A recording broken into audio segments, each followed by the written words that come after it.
223 sur 232, c'est le nombre de villes qui ont déposé leur dossier de modification des rythmes scolaires. Dans une très large majorité, à partir de septembre, le mercredi matin devient travaillé. Mais les villes ont le choix d'appliquer comme elles le souhaitent la réforme et de mettre l'accent sur ce qui leur semble important. Cas pratique, à Guyancourt, 3500 écoliers. Ici, l'on a souhaité privilégier la pause méridienne, la pause du midi, qui va passer de 90 minutes à 2h15. On souhaitait vraiment en faire un temps de pause et de repos pour les enfants. On en a plutôt choisi de faire des temps d'activité libre et que l'enfant soit acteur de ce temps. Les enfants du conseil municipal, des enfants ont travaillé sur un aménagement de cours d'école et il y a des malles qui vont être à disposition des enfants dans les cours d'école dans lesquels il y aura même des petits jeux pour pouvoir effectivement s'asseoir par terre dans la cour. Et puis à l'intérieur, il y aura des jeux de société, des jeux d'imitation, il y aura la possibilité pour les enfants d'aller à la bibliothèque, des animateurs qui pourront lire des contes.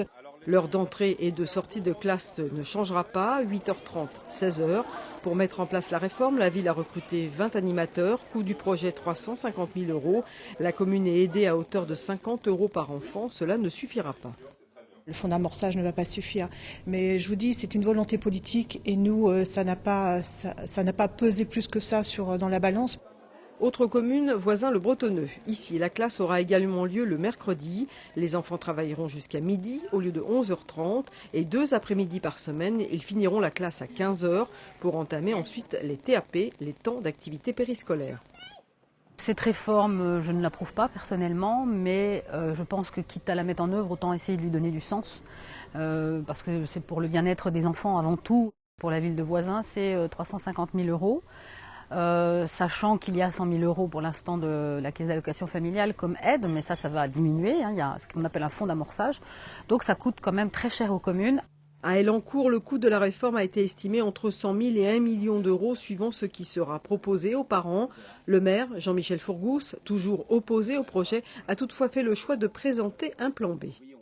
Il y aura un service minimum, comme dans 80% des communes, qui ont toutes déshabillé cette réforme. Bon, on confirme nous qu'on prendra toujours les enfants de 8h30 à 16h30, donc pour pénaliser un minimum les parents.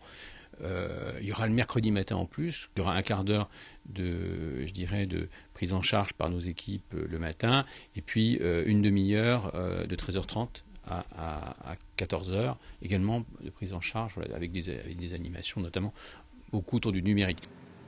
Dans les autres villes de Saint-Quentin en Yvelines, en dehors de Trappes, qui a mis en place la réforme en septembre 2013, les élus ont adopté la même organisation.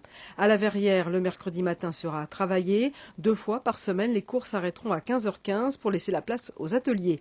Même cas de figure à Manille et Hameaux, 2 après-midi par semaine, cette fois à partir de 15h. Le temps sera donné aux activités périscolaires. Idem à Montigny, le Bretonneux, mercredi travaillé, et 2 après-midi par semaine à partir de 15h. Des activités seront proposées en partenariat avec les associations locales. Une palette de 60 activités a été définie.